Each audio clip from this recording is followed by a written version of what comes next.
It's showtime. Wow, I'm only 8 minutes late. I remember when I first started doing these streams, I was told the two things that I needed to do were to be on time was number one, and number two was schedule my podcast.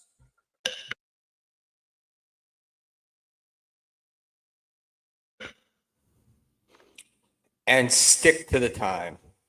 Apparently, commitment is very important. I have rarely managed to do that. Yo, Stalin. My partner has been working and streaming all day, so he's going to join us. Right now, what I see off stage is Dave's unmade bed and a bunch of equipment. Ray DeVito calling me. Ray, I'm on the air, so don't say anything. Call me when you're done. How long you going? Probably about an hour. Tell me when you're done. All right. That, ladies and gentlemen, was the famous Ray DeVito. And I got to say, they could call him a lot of things, but Ray had a lot of balls getting up there and doing the stream, doing the 2 or 5 minutes, whatever it was, in Vince's room. That was pretty cool. This is actually, wait, you guys are very funny. He saw Leo Gunn was in the chat. Leo, you're not about to say anything about Ray DeVito. Oh my goodness. What a day. What a day. And I got back from Atlantic City late last night. Had the room till this morning, but took off yesterday to get back. And so this is Leo Gunn. Ray did it for the money. I disagree. Well, I mean, obviously he did it for the money. He wouldn't have done it for free because he is a professional. But I give Ray a lot of credit for doing it. He knew he was going to get shit for it. He wound up making about $500 because Vince gave him two, and then other people were throwing him money. And of course, he got to drink for free, so he was very happy about that. And I am sorry, I'm in a weird place, so if my camera keeps going in and out, there's not a lot I can do about it. But Ray is amazing. He did 5 minutes. He did his old material, and he was good. People enjoyed it. Unlike he who shall not be named, or maybe named later, who didn't have the balls to get up there and do it, who could have gotten $1,000. And KB said that, well, it wasn't guaranteed, et cetera, et cetera. I will tell you that he was offered the same 200 as Ray. Then other people were willing to make it 500, and it could have been. It could have been $1,000, and I would have worked on it. So I don't want to spend a lot of time on this, but my buddy, this is the guy. I met this guy over the weekend, and always gives me a hard time because I never put up his chats. And I was thinking, well, I'll just continue to mess with him and never put up his chats, but I can't help it. He's an ace, and I don't know if he called mommy, but he definitely called me. And the stories that we heard were true. Ray was worried about his car.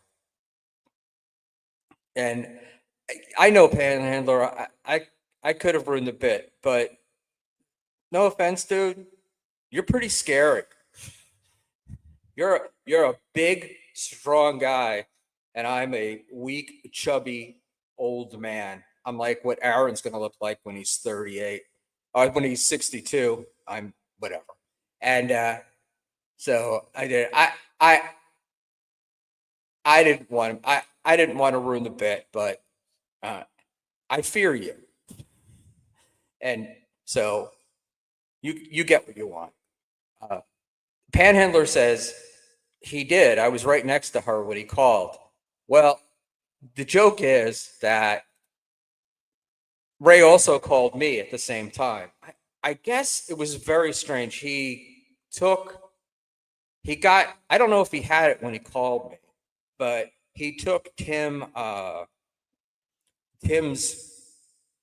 license and phone to check in. And because he had both and they couldn't find it, he had no way of getting in touch with Tim because he had Tim's phone. But I don't know if that's why he called mommy, but he certainly called me. And his biggest fear when he called me was somebody was going to see his car in the casino parking lot. Now, if you were there, you'd know that the casinos, the hotels were packed Saturday night. So I don't think anybody would have found his car, but he was convinced that somebody would find a car with his state plates on them and his laundry baskets. So I don't know whether he was afraid that the car would get stolen or get written on or somebody would steal his clothes. But I will say those are very fucking large tubs that he's carrying around. And I guess he doesn't really have a place where he stays like permanently. So he carries his entire wardrobe with him, as evidenced yesterday, because he changed. Now, Lady KB said he was on his third change. So I don't know if she means that was the fourth set of clothes he was wearing or the third set. I thought I saw four. And he's just funny, man. He just gets up and he's like, oh, I'll be right back. And he goes and he comes back with a different set of clothes on. Now, if it were me and I had merch like this guy does, I probably would have worn my clothes, but he was wearing a Green Day shirt and something else. I'm not really all that into men's clothing, but it was I don't know how to say it, guys. It was a lot of fun, and so let's just bounce around a little bit until we get our shit together. But uh, Mickey Jabs, it wouldn't have been so lighthearted with Chad. They were setting him up. I completely disagree. Everything at this weekend, with the exception of KB, was lighthearted. There was one other guy who wasn't lighthearted, but I don't think he matters in this universe. Cleveland Indians jersey on Super Bowl Sunday. That's right. That's right. So I think it would have been lighthearted with Chad. People wanted to see Chad perform. Part of the reason why people went to the show that were going to go to the Tennessee Beer Hall was to see Chad, because Chad talks about having been a comedian for 30 years, and we wanted to see him perform, and he performed to underwhelming reviews last year, so he had a chance to win it back this year, and unfortunately, he chose to chicken out, and so I have I don't know I have mixed feelings about Chad. We did talk, and neither one of us apologized to each other for the shit we've done. I think when I shook Chad's hand and I introduced myself, he was like, "Man, you're rude." Then I saw him up in KB's room, and when KB asked who I thought was the better comedian, Ray or Chad, I of course had to say Ray, but it's actually honest. I think Ray is the better comedian. Um, but in any event, the entire weekend was fun. It's always good to get to see people that I've met in the Dabbleverse, because we just, I'm a boomer, so I like social contact. I like actually to sit and talk to people. And I got to see my pals, Jason and Jen Bentley. We got to go to dinner together, and it just a lot of fun. So just my view on Atlantic City. I had a bunch of notes, and of course, because I'm a fucking idiot, um, I left all the notes in my hotel room apparently because I can't find them now. So we're gonna do this from memory, and I'm old, and apparently I don't have one. The entire event was arranged just as a hang. It was never intended as a show, and then Chad and KB came up with the idea of the show, and we're gonna get into that. Let's just put KB show. Uh, Cookie Buckman was there with me as well, and uh, I don't know where she's in a picture somewhere, so you guys will have to look for her. But Cookie had fun as well. It was nice because Lady KB and Jen Bentley are two of the sweetest people. Mint Diggity had a beautiful young lady with him. I don't know if they're married or what the story is. I didn't really get a chance to talk to them very much, but Mrs. B was telling me how sweet she was, and they had talked, and I guess they talked about their jobs, and so that was really fun. I did kind of feel bad for her because the KB room was pretty small. It was just like a standard room with a king bed, pretty typical for the Borgata. Uh, so Lady Mint Diggity had to hide in the corner to keep herself away from all the creepies, but she was cool. Um, so in any event, we get there. I got there on Friday and got to meet Deb from Nice Podcast Stupid. We had done some streams together and we had talked, but we had never met. That was fun. Uh, she's she's interesting and she's not quiet, which was very cool. I didn't see her much over the weekend because she had gotten herself a seat in the sports book. I look like my eyes are closed.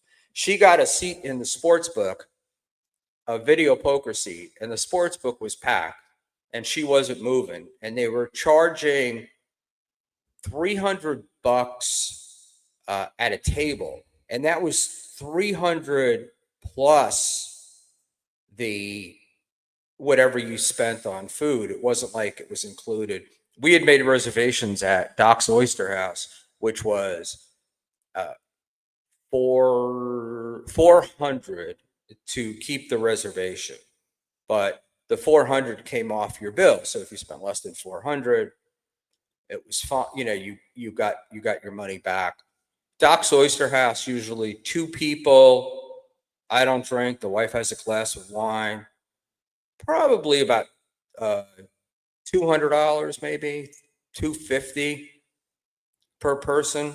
I was there earlier in the summer with Aaron Berg and uh, one of his friends, and we spent like it was about $300 for three people, and the only drinks that were had were Diet Cokes. So, uh, I guess they must figure they get $400 or $500 a table, and they get a lot of people that make reservations, and then they don't keep them, and boom.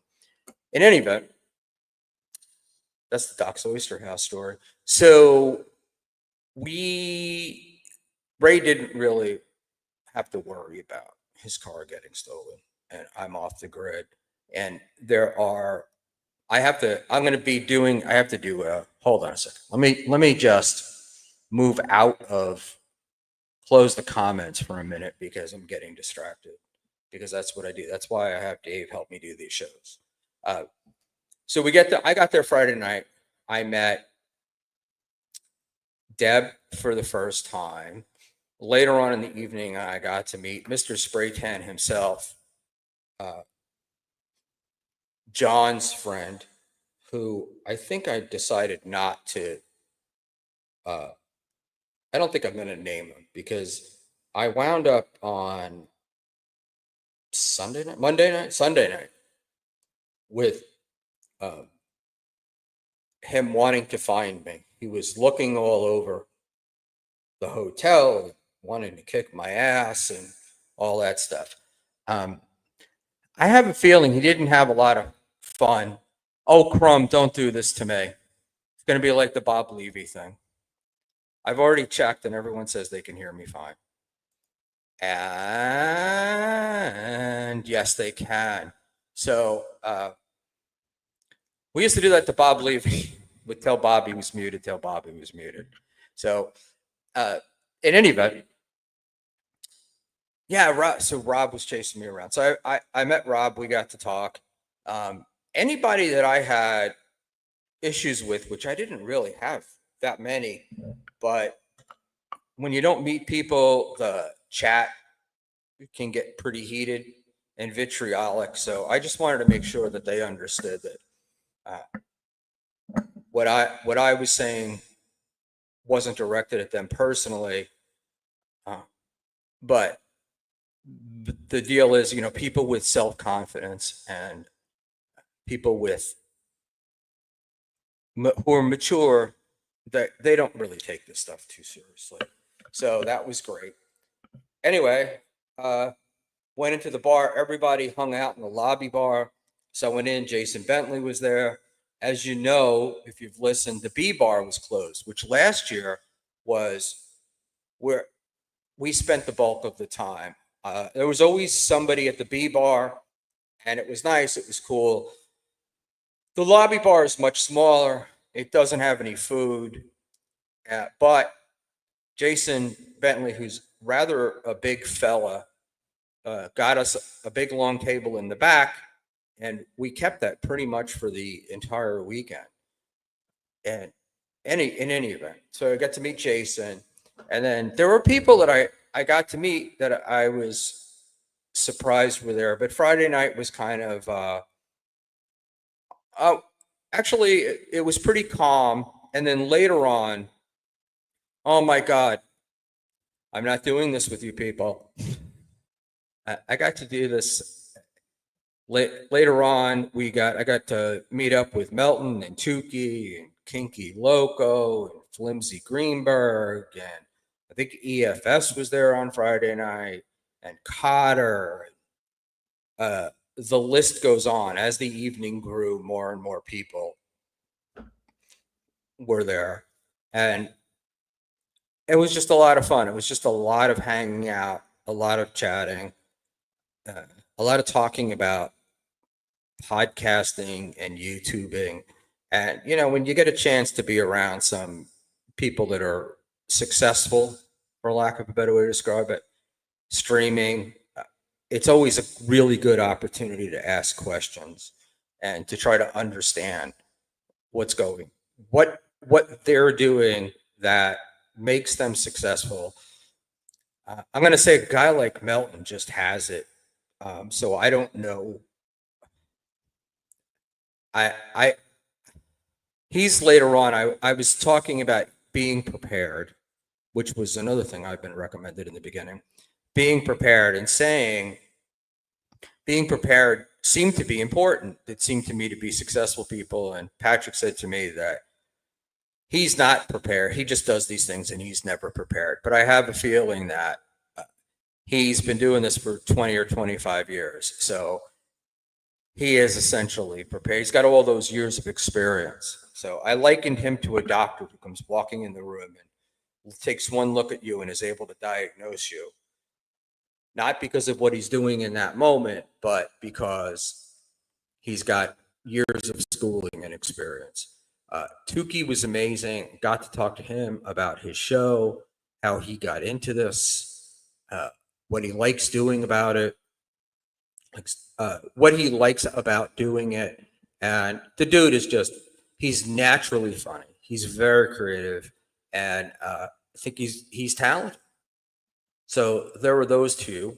And then Kinky Loco was an awesome guy. I've heard of him. I think I had met him once before, but I didn't really get a chance to talk to him. Got to talk to him. He was very cool. Talked to Reels. Got to smoke a cigar with him. That was that's fun. Flimsy is a real fun guy and a pisser. So I enjoyed that. That was Friday. Saturday was pretty much just hanging out, and uh, we did. It was, people, we're just walking around. You had the lobby bar, so you'd go in, you'd hang out, you'd talk to people.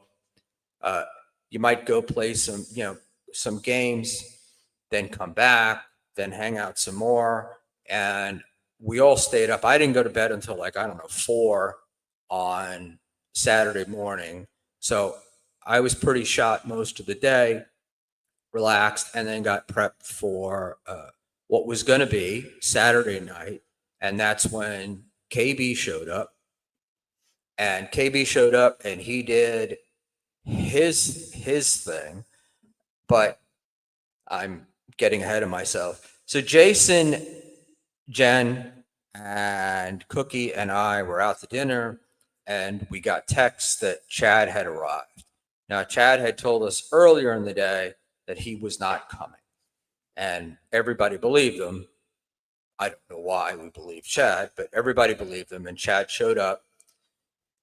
He was treated really well when he came. I mean, there was kind of a lot of animosity from a lot of people, a lot of shit talking prior to that. But Chad showed up, and smart move on his part. The first thing he did was hand out the lanyards, the world's largest lanyards. I don't know if you guys can see it. Let me pull it back. And it's pretty goddamn big. Kill Kevin on the front. February 8th, 2025, and the MLC loser meetup. I don't know. Why are you calling your fans losers? And then on the back are, again, hard to do because I'm an idiot. Whatever. I don't know why it's keying out. It shouldn't. But it's KB. The pictures are KB, Chad, Ray DeVito, the Sorcerer, Felicia, and Liam. Felicia and Liam were never going to be there, so I don't know why they're on there. Ray seems to hate Chad. Chad seems to hate Ray, I should say. So I don't know why Ray was on there. The Sorcerer was a very cool guy, super smart. And the hilarious thing about the Sorcerer is he just had a baby. So they've got like a newborn baby. His opportunity in Atlantic City was to catch up on his sleep, which he did. But he was a really great guy. And he also brought cookies. He made cookies, which everyone said were fantastic. Schmuel doesn't eat cookies. Unfortunately, Schmuel wishes he could eat cookies, but he can't. So, wait. No, that's the Sorcerer. That's not MKE. So the Sorcerer would have a cigarette. Sorcerer is a big guy. So you've got guys like Melton is enormous, right? He's really big. Claim he's fat and he's got the hunch and all that. I don't think he's such a fat guy. I just think he's just so big. The Sorcerer is also another big guy. But I couldn't imagine having the Sorcerer as your psychiatrist. The dude has the most intense blue eyes. And it's like you're looking at him and the eyes are like looking through you.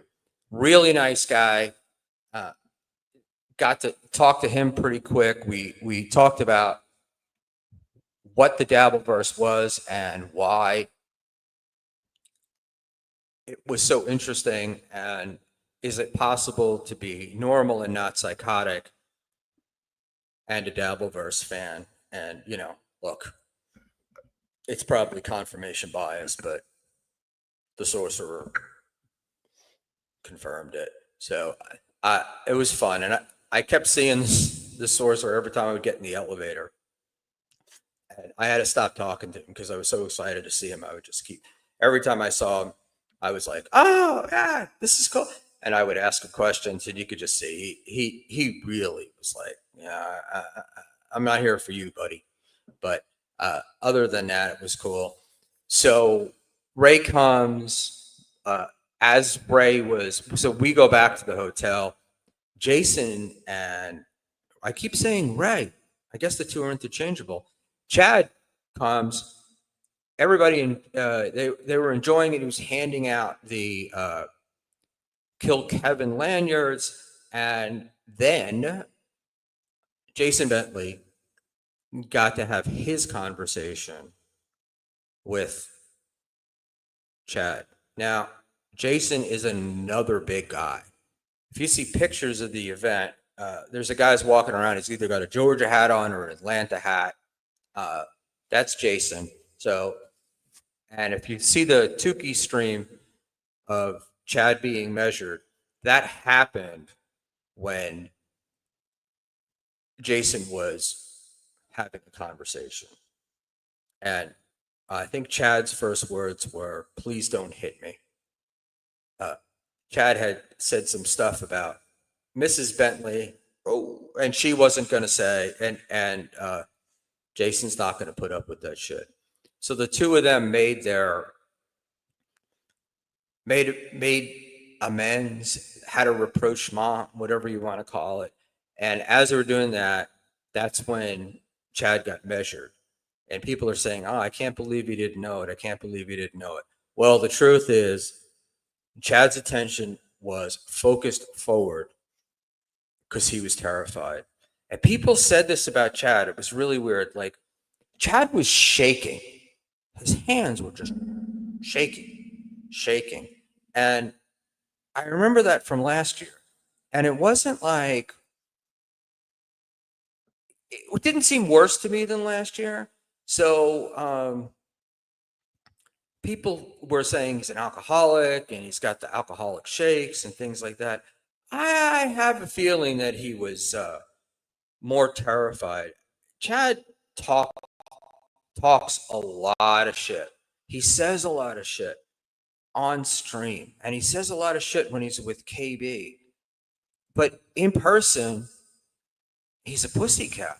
You know, "Oh yeah, hi, okay." He kind of looks. He keeps his head down. Um, and thanks for agreeing with me, Panhandler. I thought so too. I always thought if it was if it had been booze or if it had been like something medical, I feel like it would have gotten worse over a year. Um, but Chad does the thing, right? So he's very nice in person. Uh, he seems very unsure of himself, like he doesn't know how to respond to people or what to say. Um, yes, maybe he has social anxiety. Uh, but, the thing with him was the minute he was like the event ends, the KB stuff ends, and when he's on stream, he's talking shit about Melton. Melton did this, Melton did that. Tukey is garbage. I don't like him. But in person, he didn't say shit. He just smiled and looked at them. Even Melton offered him to come to Hackmania, and it wasn't really that big of it wasn't that big of a deal. They would like Chad to go to Hackmania. He's part of the Dabbleverse, and Melton's not a dummy. If he gets Chad, then there is possibility he gets KB. So, but Chad is, I don't trust him, and I don't like him. He's garbage. He's this. He's that. But he was in person. He's just a pussycat. You can't. He doesn't. He's a pussy, right? So maybe I'm saying this now, and then he will go to Hackmania and kick my ass, which is definitely possible. But back to Melton. So Melton is a big guy. Like, he's got to be about 6'4", at least 6'5". And he's a big boy. So I don't know. I don't actually find him fat. I just find him huge. He's like a wall. Um, but a really good. But he's just such a nice guy to be around. I have to admire him. He had problems. I guess problems with some people had some problems with him, and he doesn't shy away from talking about it.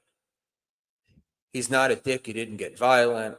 He was like, look, if you have something, one guy was saying a lot of shit about Melton, and when they were together, Patrick said, hey, I hear you have a problem with me. What is it?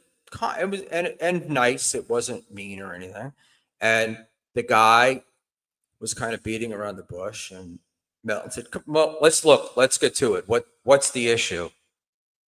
And he got to it, and then the two of them talked. Patrick didn't back down, but he wasn't aggressive. He said his piece. The other guy said their piece, and they seemed to solve their problems. But I actually like the way Patrick dealt with it. He wasn't shying away from anybody. He wasn't pulling the Chad, where he would talk shit about you when you weren't around, and then to your face, hi, how are you? What's going on? So that was that was it was really cool. So we all got to hang out. That was Saturday night. Then that's Friday night the boys played poker. Saturday night the boys played poker after the KB show, and I think Melton did a stream, and they played until like early in the morning. I look, man, I don't know how they do it. I'll tell you, somebody in the chat is at EFS saying he's still on AC time. I totally agree. I got back last night. I don't know, probably like 11 o'clock, and I was so tired. I just wanted to go to sleep. But at like 3 o'clock in the morning, I was still wide awake. In any event, the Saturday was a hangout when all of the things were happening. Everything was very busy, and then KB did the infamous show, and I was laughing because I was not invited, and then I got a text from Mrs. Buckman saying she's in KB's room, and I was a little taken aback and making sure I was thank God she wasn't up there alone. But she was up in KB's room. She'd gotten brought up there by Tio Hank, who's also one of the funniest people in the world. I'll tell you a little Tio Hank Friday story in a minute. But she got brought up to KB's room, and KB did his show, for lack of a better way, from the room. So I wanted to dispel some things. This was not a suite. Vince had a suite. I think Vince had 2 or 3 rooms. As a matter of fact, I heard that Spray Tan Man was invited. I thought Spray Tan Man had gotten his own room, that Mommy had gotten him a room, but apparently the room was he could stay in Vince's suite. I think he left. I don't think he stayed. He stayed the night, but so that was him. And then Dave popped in, and I lost my place, Dave. So you were supposed to ask me questions, and I was supposed to answer them, and I was trying to. I'm just not good. Cool nap. Nap is great. Schmuel, you need to get your testosterone up, boy. I do not argue that with you. But testosterosa. I let my wife run things, so I'm a pussy. Go, Chad. Hi, Jesus, I'm calling everybody Chad and Ray. So yeah, so where did Ray stay? Did he not? Ray was at Harris. He stayed at Harris. Okay, yeah. And that was he parked his car somewhere else, right? That was Saturday night. He stayed at Harris. I don't actually know where he wound up leaving his car. I assume he just left it in Harris. He stayed at Harris Saturday, and he stayed at the Borgata on Sunday. So All right. that was Ray. But yeah, I mean, people talked about it earlier before we were here. He was calling people, like trying to check in and asking a lot of questions about how to check in, which is pretty funny for a road comic, right? Like, you would think he'd be Yeah. professional at checking in. Yeah. I mean, wait, he doesn't know. Oh, maybe is it under somebody else's name or something? Did he have Yeah, it his was own room it was under his under own Team name? it was under Teamster Tim's name. I don't want to go through Yeah. it again, but Well, Teamster yeah, Tim there had you go. given him his license and his phone, and when they couldn't find the reservation, Ray had no way of getting in touch with Teamster Tim because Ray had his phone. So that's it. So Yeah. ask me questions, Sarah, or chat. Ask me questions. Probably a better way to do Let's this. see. How about I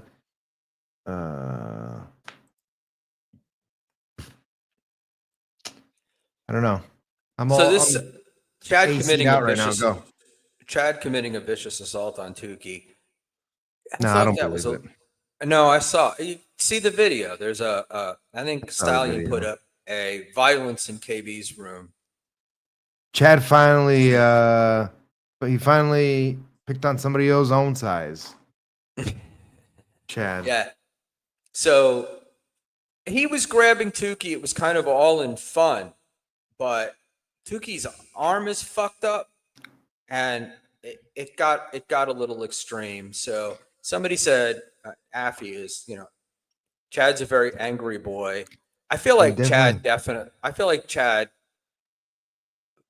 my opinion is Chad definitely started that in the beginning. Like, it's like one of those things with a pillow fight, you're so watching people get hit with pillows. That happened at West Point. They have an annual pillow fight. And then the next thing you know, people start beating the shit out of each other. And yeah, Chad went a little rough on Tukey.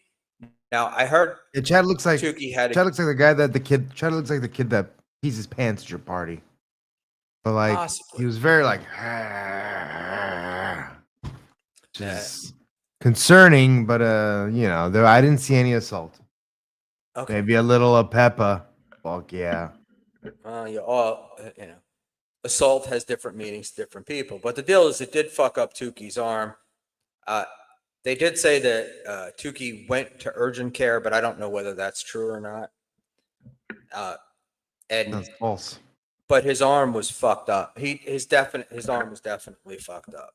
And he's been like in physical therapy. He's been talking about it for months. So this didn't help. His shoulder. Well, he's a big pussy. If an attack from Chad hurt Tukey that much, then he is a pussy. Sorry. Oh, stop it. Oh, I'm sorry. No, he was like, it was a surprise attack. So that was the deal. I mean, I think it started in fun and then it got a little bit serious. Chad started to feel his anger. His anger was welling up. And I don't know if that was before or after Chad pulled this bottle of Tito's out of his bag. But Chad stopped along the way and purchased a bottle of Tito's. Dave, stop yawning. I know. Maybe it's because maybe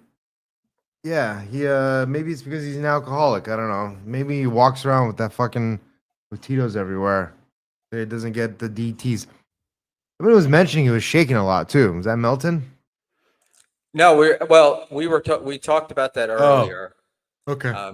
Mickey Jabs is answering the violent incident was before the drinking. What do they call that? Whiskey muscles, when you get a few drinks in you and you think you're a lot tougher than you are.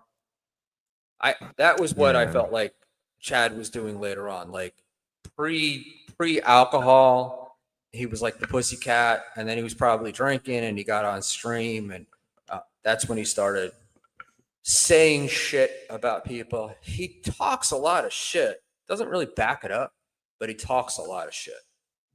And And KB has to like protect them. It's funny, you can't insult Chad around KB. You can't even make a joke about Chad around KB because KB comes back and no, how can you say that? How can you say Chad's not a good comic? How can you say Ray's a better comic than Chad? So, uh, Nas, yes, yes, yes. Except this was the weekend to not be talking shit. Dave, you got to stop yawning. Okay. All right, because there. You go. Thanks. Now that leaves me all alone. All right. So I just get into the KB show Saturday night. So most of the people who were there had busy beer muscles with whiskey. Well, you know, he gets a little violent, but I don't know if his dick works. Hell, I don't even know if it works when he's not drinking.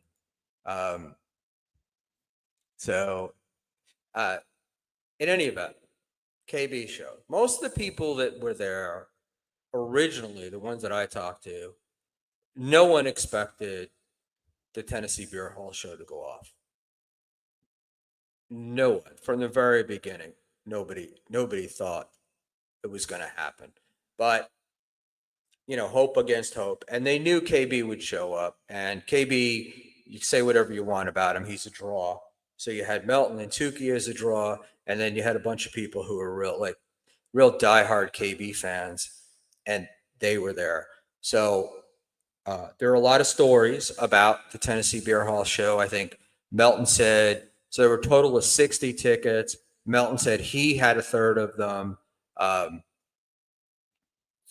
Other people, somebody else said they had 11. So that's like 33. I had 35. And they also said they weren't going to show up. Like that was the joke, was to leave the place empty. So, but I don't know, it's hard to tell what's a work and what's not a work. And I don't want to blow their spots up. So I'm not going to dig too deeply in who's telling the truth or not. But nobody expected the show to come off anyway. Kevin came and then he just decided to do a show, if that's the word. Kevin's a performer. He just opened up the laptop and he brought people up to the room. It was fun. He and Jason Bentley have long standing issues. He didn't want Jason Bentley up in the room, but T.O. Hank brought Jason up. And then those two, right after Kevin shit his pants, those two seemed to resolve it. Jason's not a violent guy. He doesn't have to be. He's big enough. Then there were, I guess he had Ray on. One of the things that I never understand with Ray is if I got shit on as much as Ray does by Kevin, I don't think that I would have been up there, but hey, that's me. It was fun. I was in the room for about 45 minutes, and it was fun. Affy, answer me the question. Were you there? Just so I know.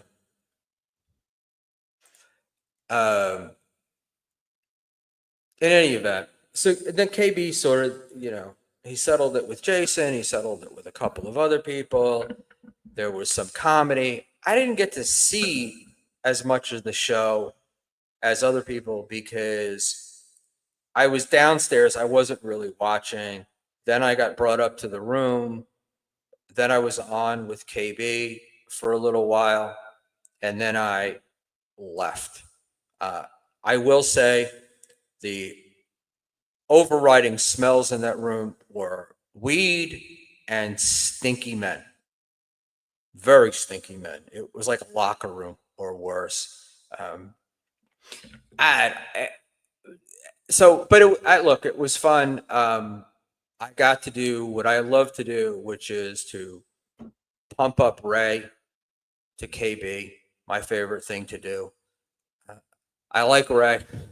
Ray's a friend. And I understand that, you know, he's a little strange, but Ray's a good guy. And I always think that Ray's coming from a better place than say Chad. So it's always cool to get to do that stuff. Um, so that was me, and then they, it was. I don't know. People say it wasn't really a show. It was just, you know, I don't know. Kevin has this ability to make things fun. He was drunk, I will say that, or at least he looked drunk. Uh, and he does his thing, and it's always a lot easier to do that shit when you've got like an amen chorus of an audience, which is what he had, because he had like 20 like loyal followers. But I will say that they went through, when I was in the room, they had ordered, by the time I had gotten there, they had ordered and gone through 60 beers, and they were ordering another 30 as I was leaving. And then again, that's when the French fries and stuff came up. So I'm probably not the best person to review Kevin's show because I didn't see that much of it. For me, the was who's getting up, who's getting up to the room, who's being invited to the room, who wants to go to the room.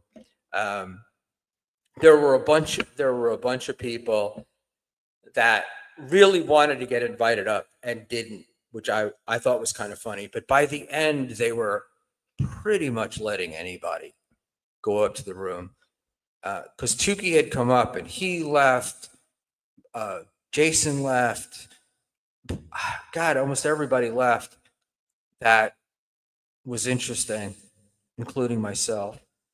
And then Teamster Tim came up, and I met Tim in the hallway as I was leaving. He was coming in, and Tim had, I'll say, more than a few cocktails, and he was out there, and he was really pissed at Kevin because Tim's a sensitive guy, and Kevin had said some stuff about him, and I don't think he was being. This is true. I don't think Kevin was being mean, but he made comments about Tim and Tim's drinking, and or being so drunk, and he just was pissed because Kevin said something, and it's like, when Gino said something about Tim not being his friend or something like that, Tim gets hurt. So but interestingly enough about Tim is he doesn't walk around with it. He doesn't carry it.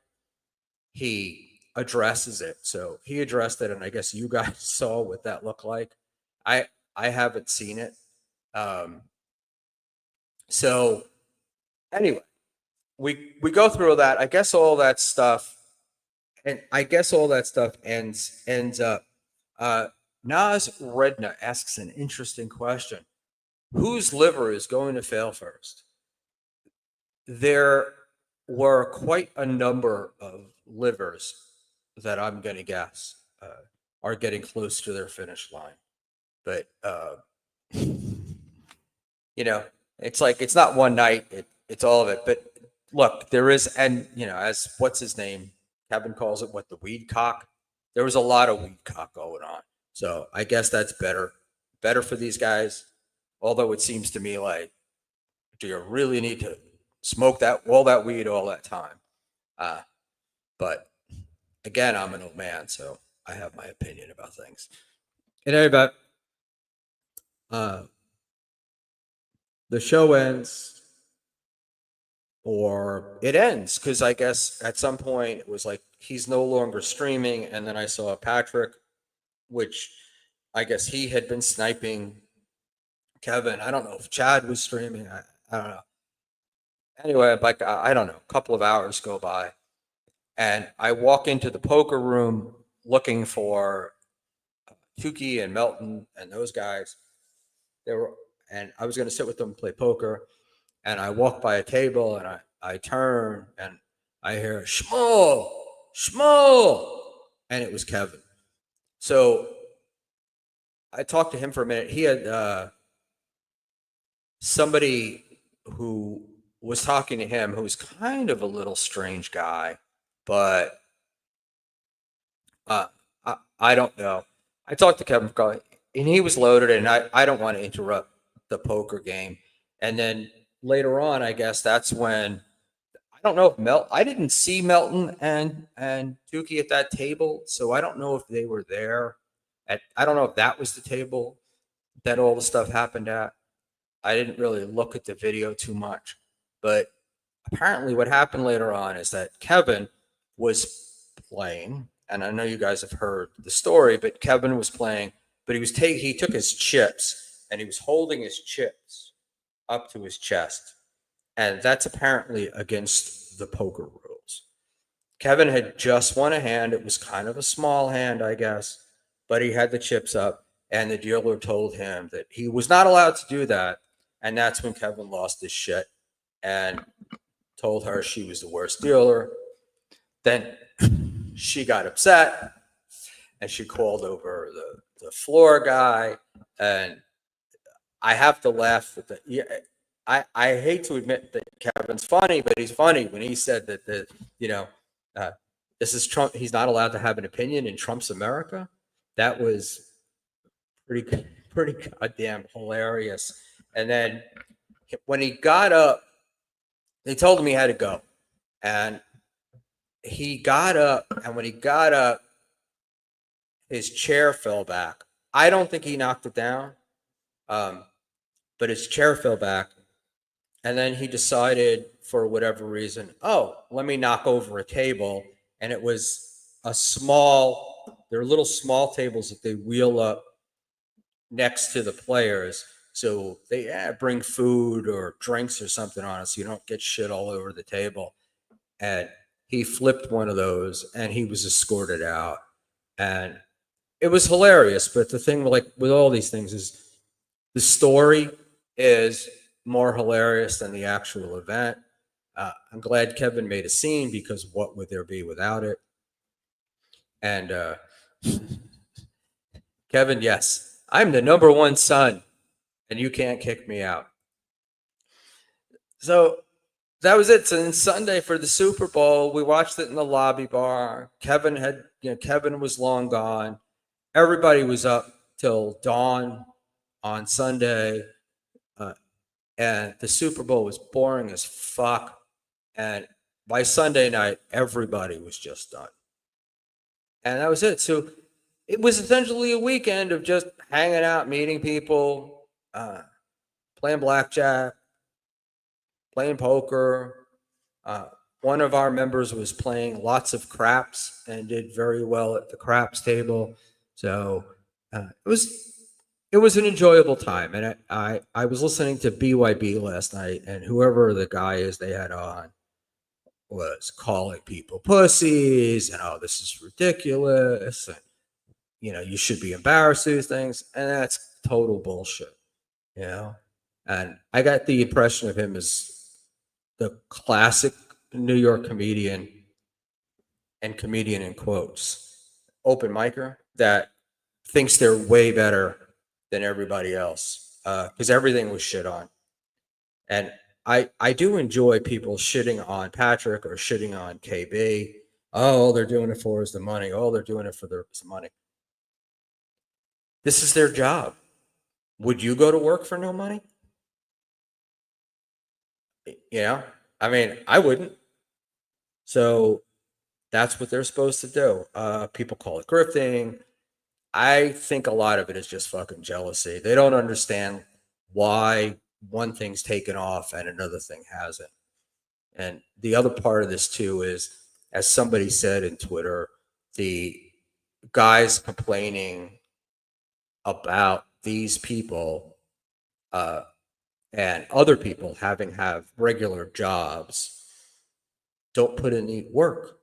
These guys put in the work. I mean, Kevin, he's 63 years old. He's been doing this since he's in his teens.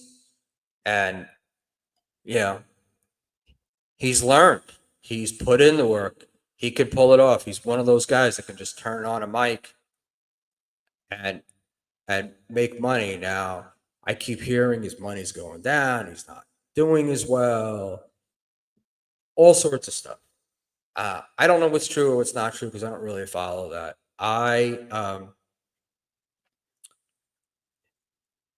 Look, I I think he's talented. I think Melton is talented. Tukey definitely does not do this as a living. He has a living. Um, and we'll just go with two things. So, Mickey Jabs, these haters are the biggest killjoy losers. People can spend their money doing what they want.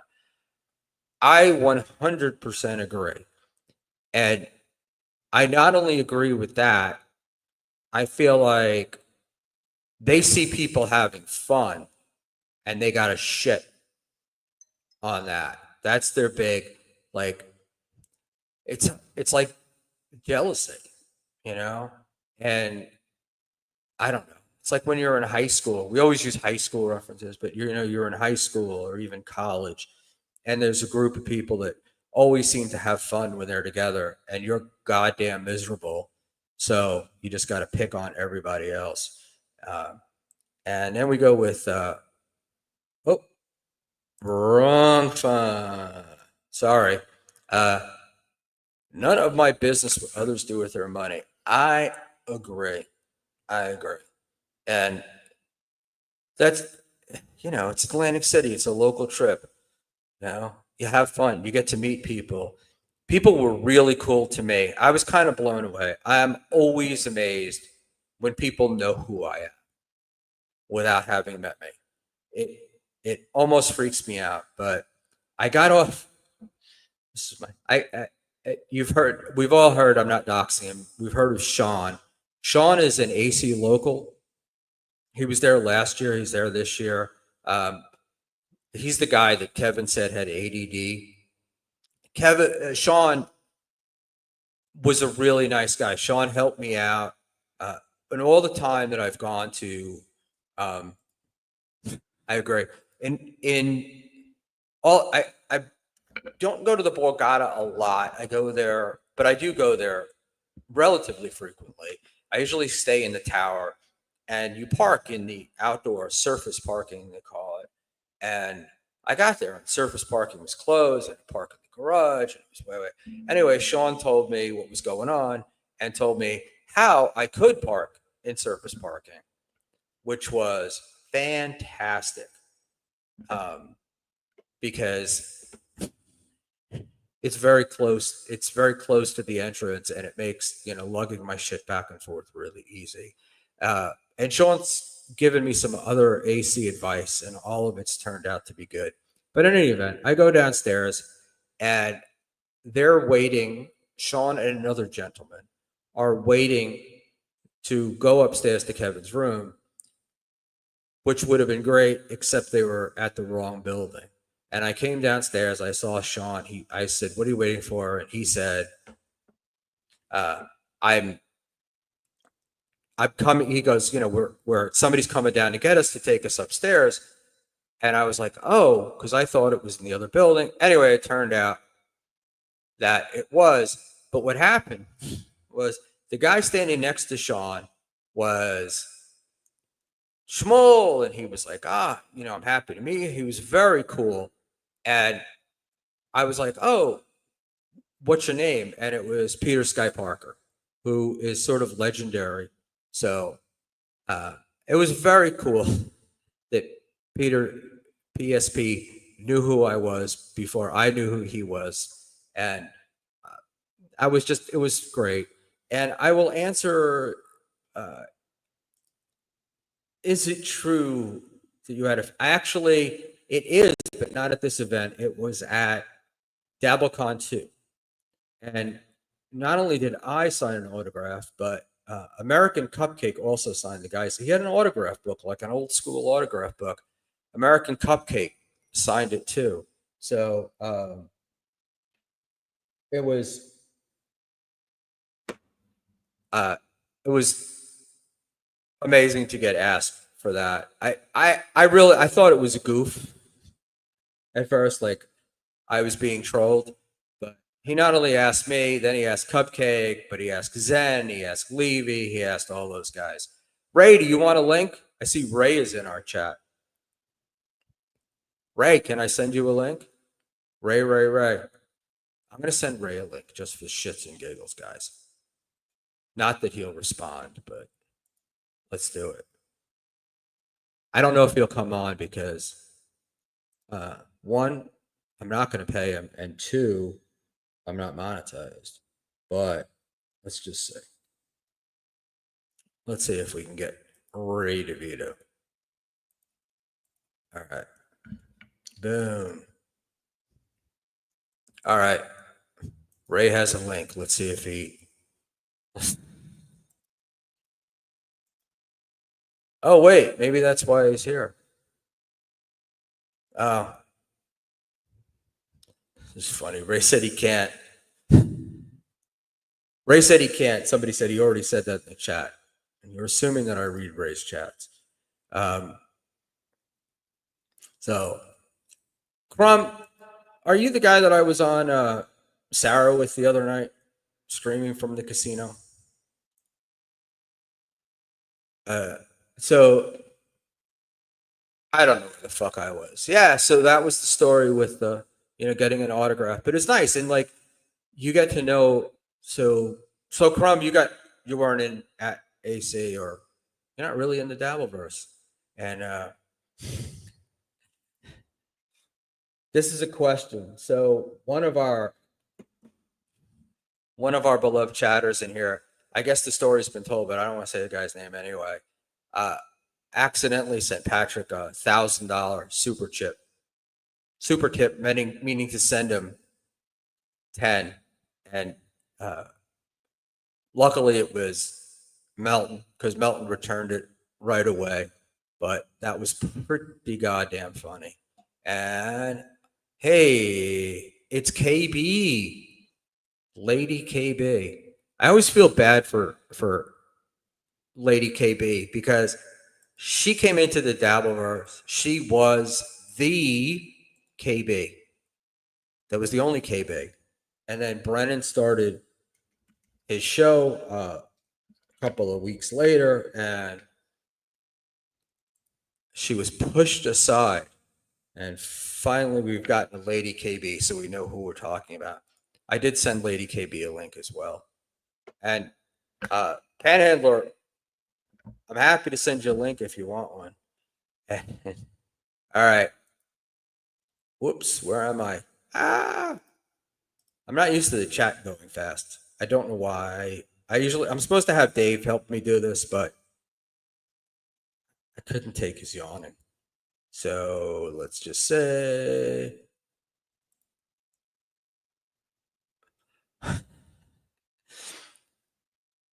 Rob, you could just use your real name.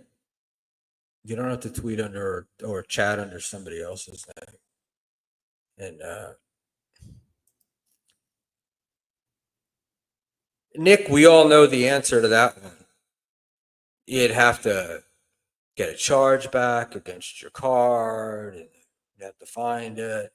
Speaking of getting money back, I was kind of surprised that I was actually very surprised that Chad gave the refunds as quickly as he did, and that he was able to do it. I really thought that that money had been long spent. Hopefully, Eventbrite, I guess maybe they don't give it out until after the show is over. KB is sick in bed, apparently. I'm sick in bed. I wish I could come on. There's probably, I don't know how many people are in this chat, but I'm guessing that almost all of them would be willing to come over and comfort you during your illness. Yeah. So I'll tell the Rob Saul story. So Rob got pissed off at Deb from Nice Podcast, and he called her all sorts of names, and then he called me all sorts of names during his podcast. And I was not happy with it. So I went up to Rob Saul on Friday night when I saw him. We had a conversation. He agreed to not do that anymore. And I didn't really have to agree to anything because I've never called Rob a dog fucker, uh, which to me is, that's the main insult. I mean, saying that he has, you know, more of a Trump tan than he makes Trump look pale is probably the best way I can say it to you. And he was carrying a purse. So these are the things that I can say. I didn't really think that that was such a big deal. Well, if I can find it in my Twitter feed here, Sunday night, I was watching the Super Bowl, and then after the Super Bowl, I looked at Twitter. Oh yeah, and here we go. I think, how did we get to the beginning? Sorry, there's more. So I get this message on Twitter. Tough guy. Hold on. Da da da. Oh, so I get a message on Twitter that's like,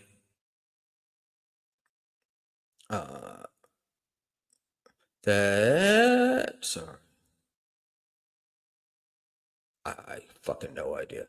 Anyway, I get a message on Twitter that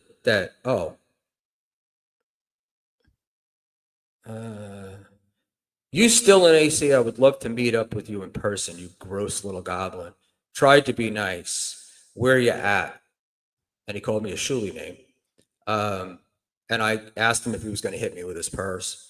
And bitch, where you at? You look like a child molester. Please come at me. And then this went on for hours. The first message was, which I can't seem to find. He wanted to find me and kick my ass out. And he said, I'm serious. You told me we'd have a problem the next time I called you a child molester. I'm saying you look like a full-fledged, let's meet. You're still here, question mark. Well, the deal is that Rob wasn't there. He'd already left.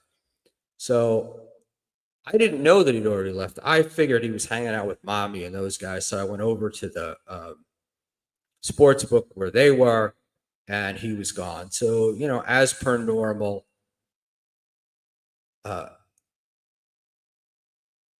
right. As per normal, Rob, like everybody else, they threatened you, and they threatened you, but they weren't around. So then this goes on during the night. Someone told me said you are running around pretending to look for me. Are you still in AC? I'll meet you right now, bro. And I just answered, have you seen me? I haven't run since the 90s. A chatter told me that you bitched out on meeting me. And he was going to have to take the jitney back to the hotel because I guess he'd already gone home.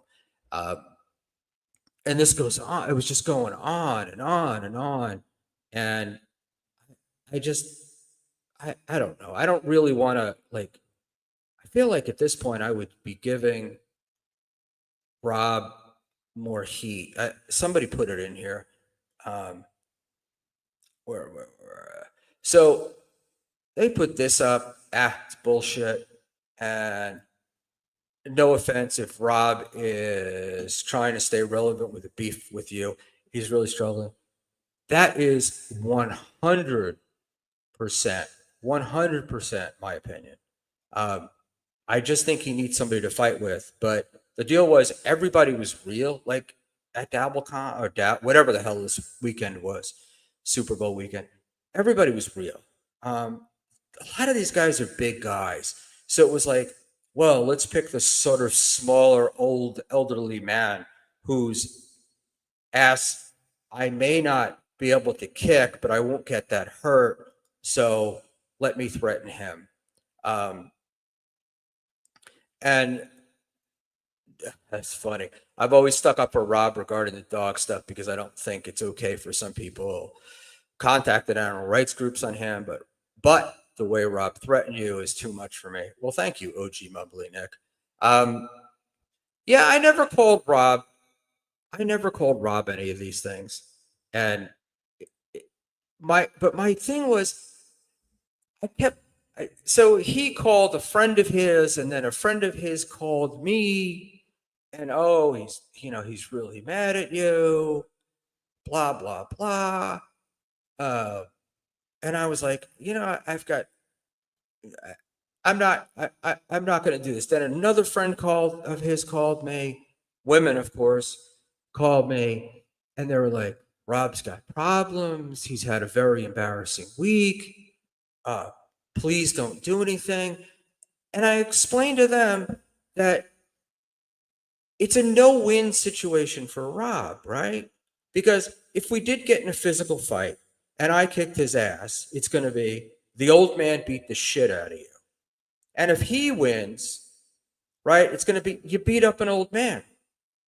There's nothing, right? There's no advantage here.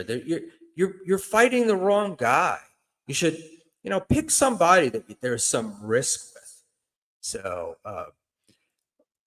Rochi, this is the truth. This and Sarah did text me. Sarah told me he was tired earlier, and he's like, I went to lay down. I'm exhausted. I thought I can power nap, but no go. Dave has a real job, and he's been doing a lot of chatting, streaming, and he does take care of his family. So, and if you know one thing about Schmuel, yawning is not acceptable.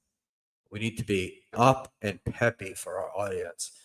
But look, that's my really, really super duper winding story about Atlantic City. I had a couple of other points though about it that I wanted. I want to tell the T.O. Hanks story because this is fucking, to me it was hilarious. Tukey has it up on his stream. I think he actually has the video of it. Tukey had one of those little Osmo pocket cams. And he videoed. So Friday night, we were all hanging out by a smoking slot machine. None of us were playing the slot. We were smoking and we were just talking. And T.O. Hank, if you know T.O. Hank, T.O.'s not he's not a guy who likes to sit around. He dragged Tukey with him over to a blackjack table because he was going to win. He wanted to win money to buy Ray a $200 hooker. Anyway, Tito lost $500 trying to get Ray a $200 hooker, and bottom line, Ray never got the hooker. But Tito is a super funny guy, and it was a lot of fun. And you got to go watch the video. I'm obviously not doing justice.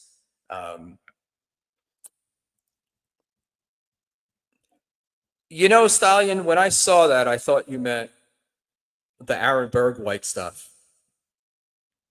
And I was wondering if, I don't know. I don't check what men are doing on their own time. He certainly did. And he not only lost, but he lost like 4 hands in a row to lose that money. 4 or 5 hands in a row. So yeah, he was totally videoed. Totally.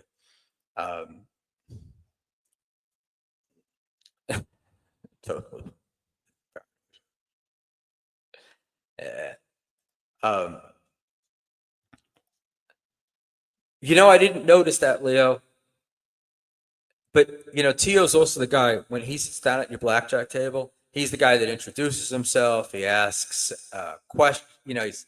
He's asking you where you're from. He gets to know your name, and you get involved, right? So you answer his questions, but he loses so quick he leaves. And I'll answer this before I get into what else I wanted to say. What did Ray do all weekend? Ray hung out, man. Ray was drinking. Ray was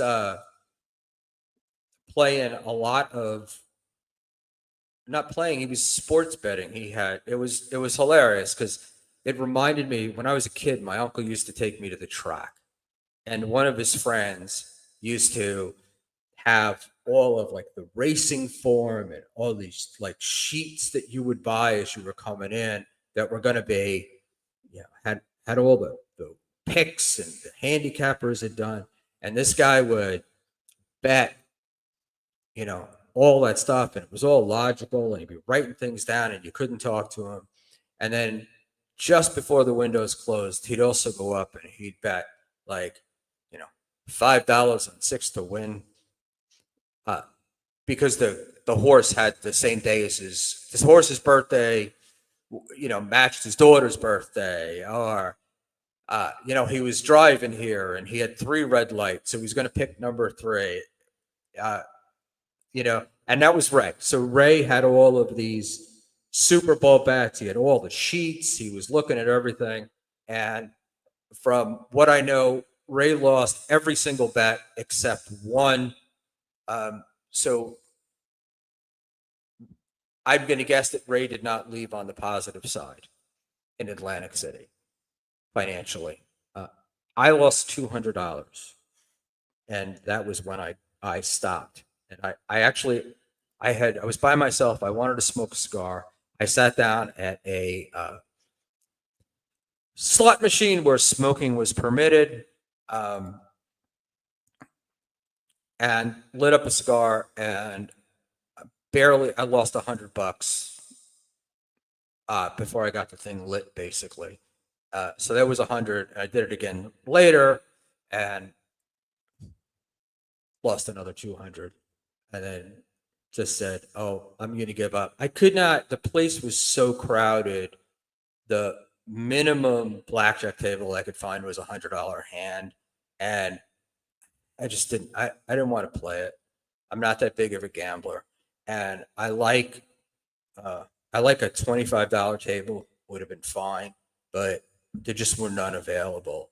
And the Borgata is under renovation, so it was cool. Everything was open except the B bar, but they've knocked out like, I don't know, at least a third of the casino, and they get their money from these electronic games. So that was, I don't know. It was weird because usually at the Borgata on a Saturday night, there's usually a couple, 3 $25 tables, which I really like. Uh, didn't the tip Ray told everyone to do after the first quarter lose? No, that's actually the only one that won.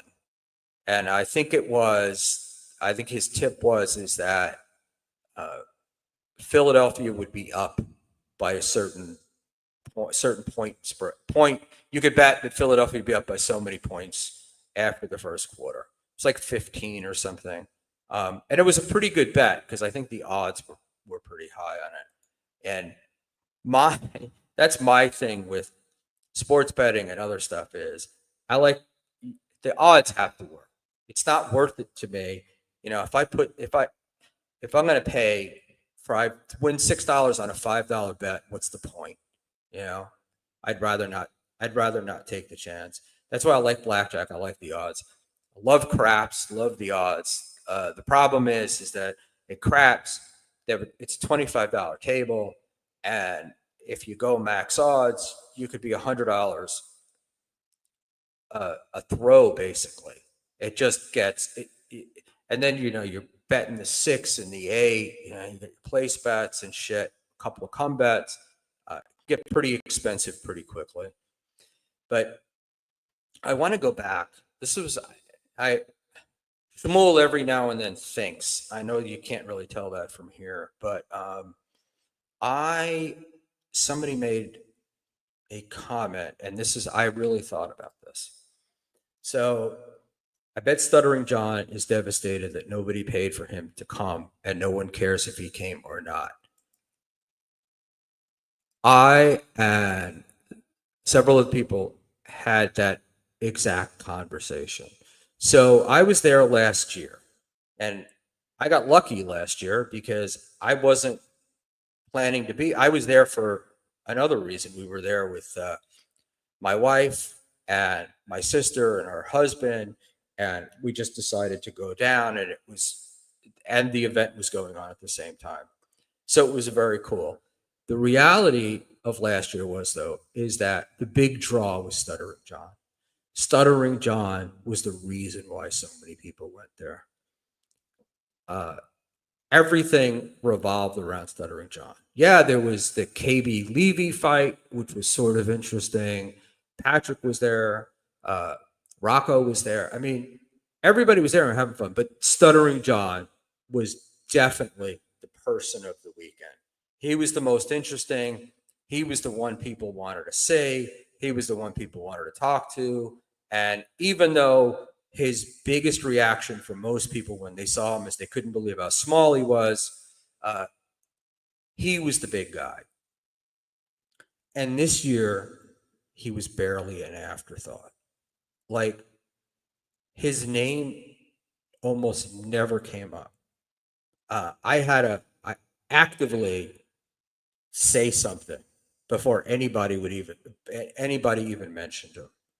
So that was like the big. I mean, how the fuck do you go from you're this huge draw a year ago to now nothing, nobody cares, and even if he had come, nobody would have cared. It's like, man, the tarnish has just been wiped away, you know? Uh, it's just sad. And the other thing, too, the other guy, and I'm a fan, but I'm going to be honest here. Shuley last year, there was a lot of talk about whenever you sat around in a crowd and they would talk about podcasters, they were streamers, whatever we want to call ourselves. There's a lot of talk about Shuley and John, Uncle Rico, Dabblecon, WATP. That stuff, it just wasn't there this year. Like, you know, Shuley show, the Uncle Rico show was a non-entity. I don't even think I ever heard the name the Uncle Rico show. And WATP, not so big at this event, but Grant was there. Grant was there last year. Grant's a good guy. There was some heat around them because of KB telling Grant that he was garbage. And I think if you watch KB's stream, I think KB actually asked me if I liked Carl, and I said yes, and I got some shit for it. You weren't going to be. I couldn't engage in any kind of intellectual conversation with KB because he was quite hammered. But he was basically blaming Grant for being Carl's brother, which Grant didn't really have any choice in. But Grant's a really nice guy. His wife Christina is really nice. They come to these events. We sat together last year, not on purpose, but by accident at the show. And the four of us, well, you got to see the, Jersey's New Hindenburg last year. But in any event, Grant was there. But there wasn't much. There's not a lot of WATP heat around this. But I was surprised that there was zero talk about, like, nobody was interested in Stuttering John. Nobody was really interested in Uncle Rico. No talk at all about Dabblecon. Yeah, no, and no, because for a lot of reasons, but Carl doesn't care. But there was no Dabblecon talk. There were no new tapes talk. If any of that came up at all, it had to do with what a failure that those the show with Rob Saul and then the show the next day that John did on his own, how those just shit the bed. So, but again, it's like, it's amazing because it's, how is it possible, right? Like, you're 1 year, you're such like a star, and then you're not. And it's not like other stars have risen. It's not like anybody's replaced them. It's not. I mean, he's just been pushed aside or stepped aside. I don't know what the answer is, but everybody was just tired of him, and there was nothing, and there was none of the Uncle Rico stuff. And I remember last year there was talk about DabbleCon, and again, like I said, zero talk about that this time. Um, and so I don't know what they're going to do. I know that they're arranging DabbleCon. They're arranging the next DabbleCon. Uh, supposed to be set like today or tomorrow, but I don't really know. And it's also possible that Hackmania is just sucking the air out of all that, and when that's over with, they'll people will start focusing on that. I don't know. I just think the bloom is off the John Rose, and nobody cares. So unless Vince can pull him back from the edge of the abyss, I think we're probably done with SJ. You know, I'll pop up every now and then, but I just don't think he's that interesting anymore. And I guess, truth be told, could you watch a guy like a lottery winner lose all of his money, fail at his marriage and his life, and get more than a year of content out of that? I mean, there really isn't that much else. So I am going to wrap it up in the next few minutes. I wanted to be off by 9. Any chatters have any questions? I'd be happy to do them. Yep. John's big reveal was some retarded question, retarded conversation with a dumb broad. What was really funny about that is when John went on his show the other night, what was the first thing he played was her saying that John's an idiot. And no, it's not true. That's not true. I can't do a stuttering John voice. But I mean, it's desperate. You know, I'm a few years older than John, and it's like sad, man. You know, trying to hook up with this 25-year-old girl. And on the way home last night, I got to listen to Point Dabble Point, and listening to John, like, oh, tell me about your dates. It was awful. It was awful. Um, so we had a great weekend. Ray, of course, big Ray fan, as I've said. And all the stuff I said about him before he entered the chat, we'll all act like I didn't say it. I'm kidding, Ray. You were fantastic. We enjoyed you. Tio Hank's a good egg, a big egg, but a good one. Ray not only picked up a pen, he found the emoji keys on his board. Sorry, I didn't mean to put that in there, Ray.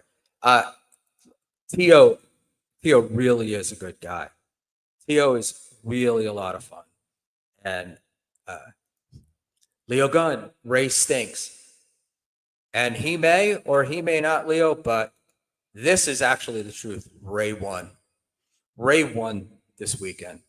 Ray wins. That's from a person that was there. Ray definitely won. AC, Mint Diggity, he was there. It was really true. I gotta say that there are probably people that went there that like took Kevin seriously and really thought Ray was a shit, you know, and whatever. But people loved Ray, man, and he good egg award for doing the stream in Vince's room. He was fun with me during the Brennan show. Every time you met him this weekend, he was in a good mood. He was happy. It was a little weird that he changed his clothes 3 or 4 times on Sunday, but you know, I I don't know what that's all about. Like, I don't know. Maybe he just did his laundry and he needed to show off, or he wants people to believe that he actually has clothes. But it was a very strange thing.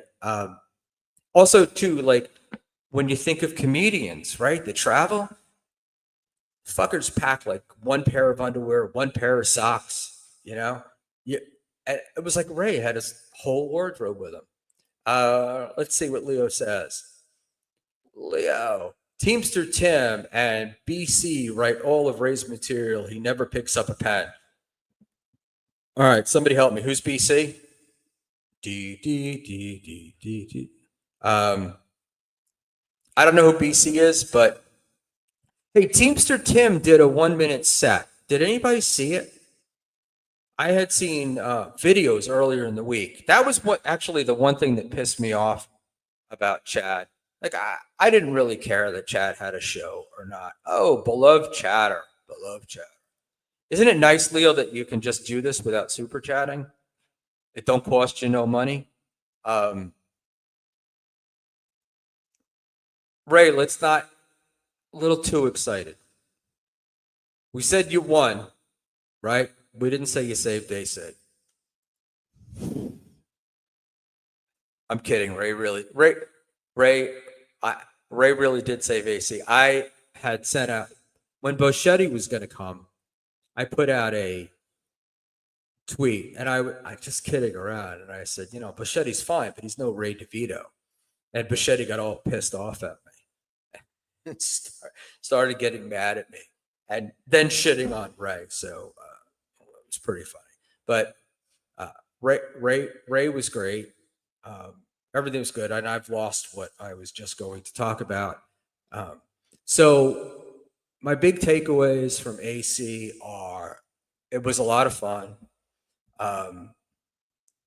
There were no sad sacks. Everybody was really into it. I got to meet people I hadn't met before, and everybody was really nice to me. So that was a big thing. I got to spend time with KB. I think I don't know, KB. I might be overplaying the story, but a friend of KB's had a friend who hung out, and it was a guy, and the guy was like kind of annoying, and he was really trying to do everything he could to impress KB. So I had to walk up and be Schmuel. So I was like this annoying old man who was just taking up KB's time. And this poor guy wanted to tell KB about his gambling, his suites at Harrah's, his, how they treat him like a rock star at the Hard Rock. And none of that got to happen because old Schmuel wouldn't shut the fuck up. So I thought that was very funny. Now, KB may have really liked the guy, and she just said that to me, but what do I know? So if traveling rotary containers is winning, then Ray won for sure. Hey man, say what you will, but Ray had a good time, and the people there had a good time with Ray. So the dude can be a lot of things, but I don't know, man. It's like I don't have to and this, I say this to everybody. The little brown fella, KB. I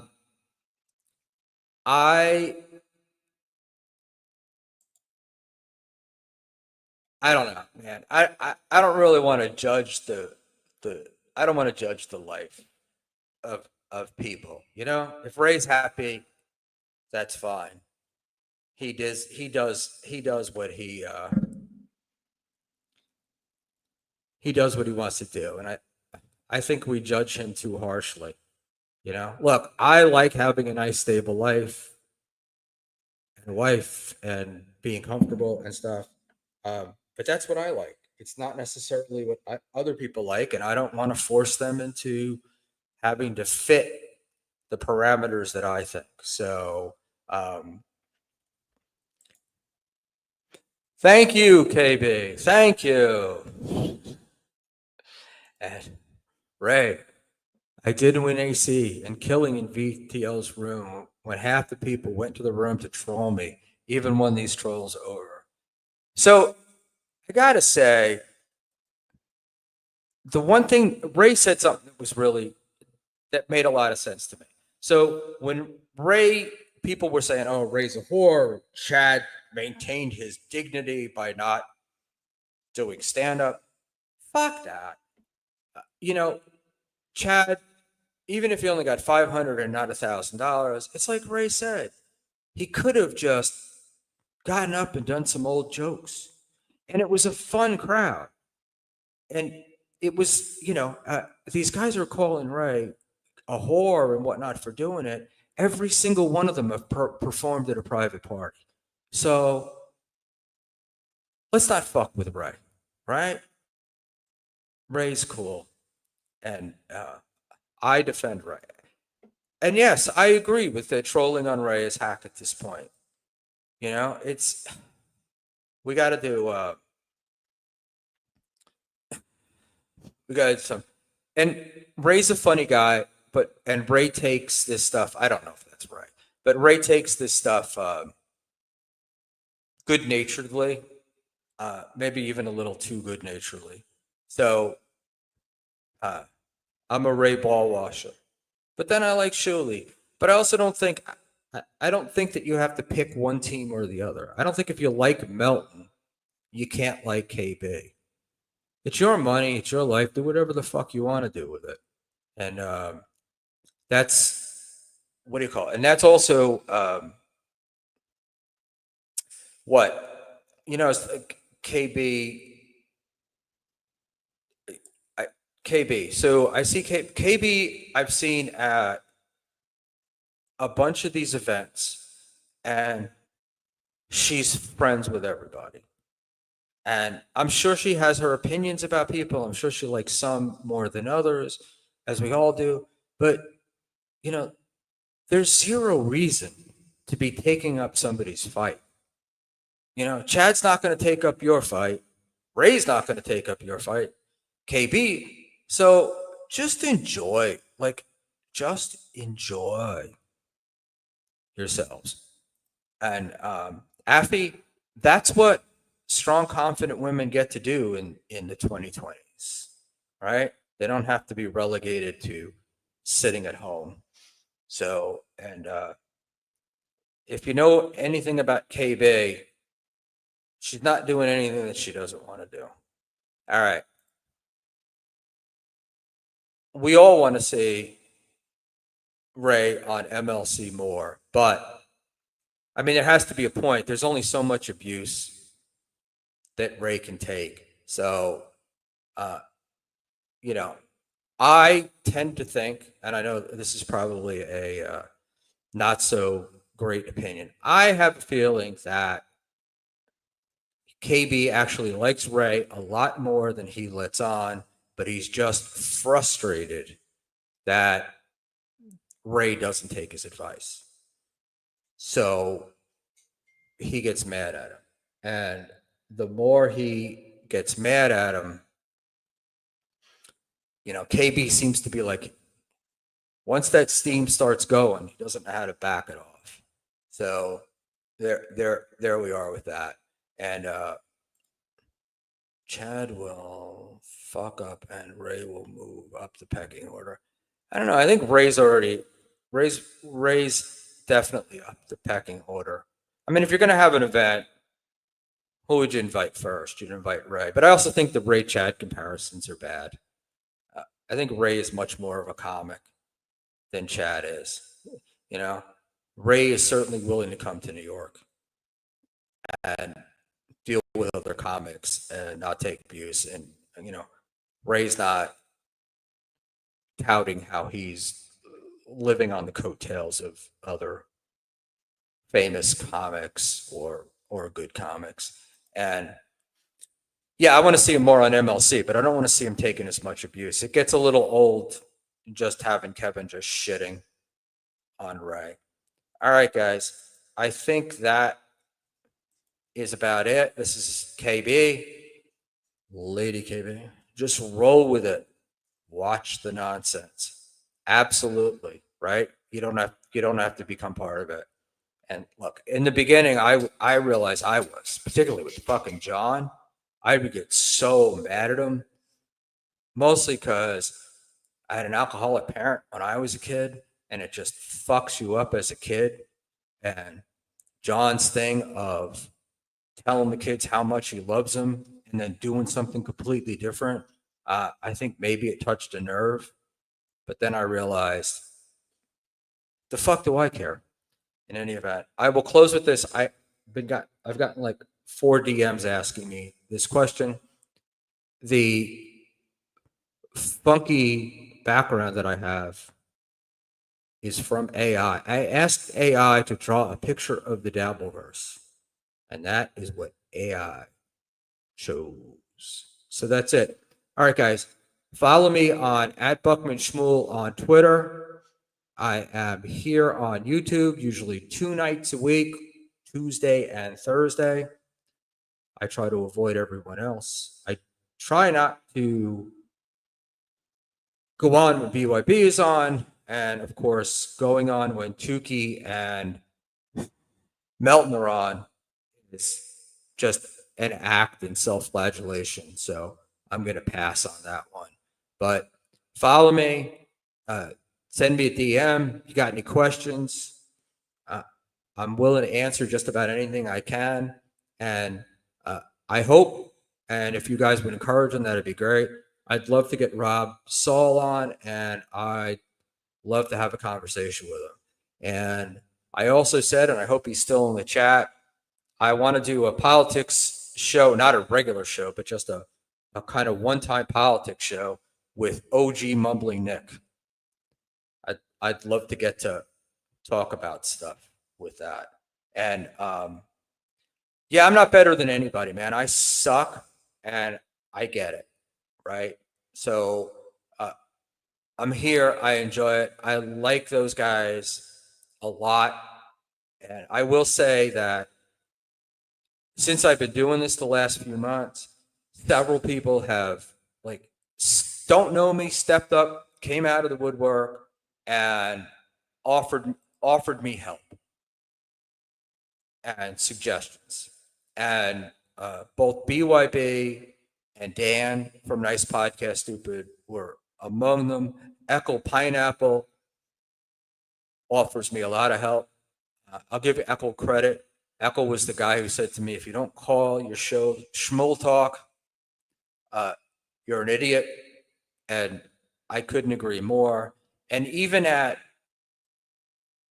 this event in AC, Kevin's soundboard came up to me and offered some advice. Now, I don't really know Kevin at all, but I hear he's got a pretty sizable audience. And so it was cool to me that he took some time out to offer me some suggestions. And none of them are like asshole suggestions. I mean, people are really nice. Like, they've really offered some legitimate shit. Now, I do get the ones that suggest that I kill myself, or, that I'm ugly and old and all those things. I know that. And you definitely need bells and whistles. Hey, man, I've given up. I'm never going to learn how to clip. I'm never going to learn to do that stuff. And Dave and I pull that rabbit out of the hat every now and then. And I really like when this was. I think you're talking about Tarnished Maiden. She was lovely. And I don't know these people. Like, I don't know. I don't know them. I don't know what she said. I don't know what she's, whatever. And I don't know. People are just, I've seen it even with me in a much smaller realm is people are just fucking nasty. So I don't know. I feel like ignore the haters. I try to do that in the chat every now and because I think that's one of the issues, right? One of the problems that I've had is um, I can get. I did it with Gino when I was on BYB. I let him get to me.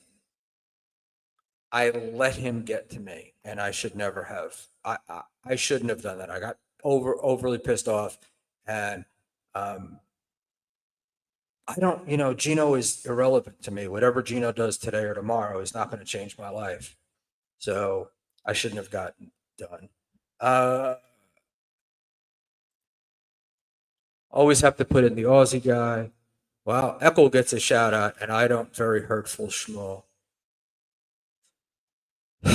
I'm so sorry, Dean.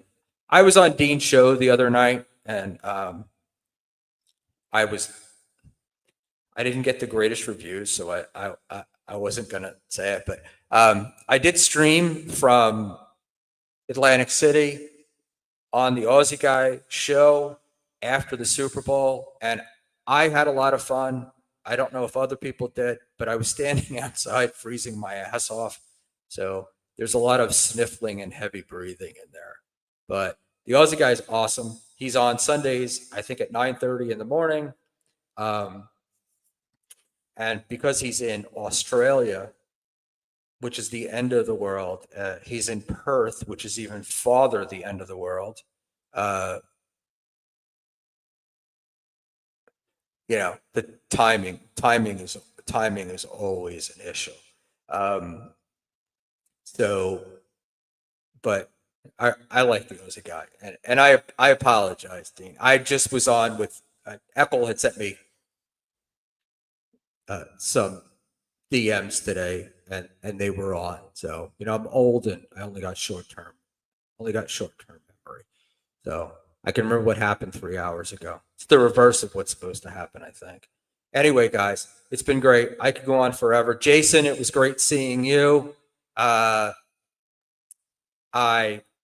really thank you guys for being here. I'm amazed. It says that I have 16 people watching me on YouTube, which to me is 16 more than I should have. So have a great night, guys. You're wonderful. Take care. Bye.